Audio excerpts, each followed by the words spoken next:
నేర్చుకుని మనం కంటిన్యూగా చేయాలి అని చెప్పేసి మనం అనమాట. మేము విశ్వ హిందూ పరిషత్ తరఫున వచ్చామన్నమాట. మీకు పిల్లలందరికీ క్రితం సంవత్సరం కూడా మనం చేసుకున్నాము.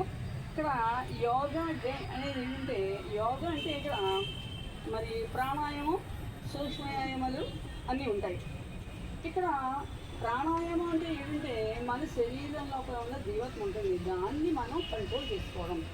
ఎలాగంటే శ్వాస శ్వాస అంటే నిరంతరం మనం ఊపిరి తీసుకుంటూ ఉంటాం, గాలి పీల్చుకుంటాం.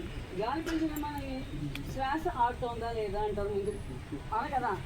శ్వాస అంటే ఏంటనమాట, శ్వాస అంటే ఏంటి ఒక మార్క్ క్వశ్చన్ ఉంది మీకు.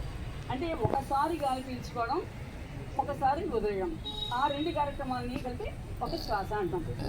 అంటే ఉచ్ఛ్వాసము లోపల పీల్చుకోవడం, నిశ్వాసము అంటే వదిలేయడం.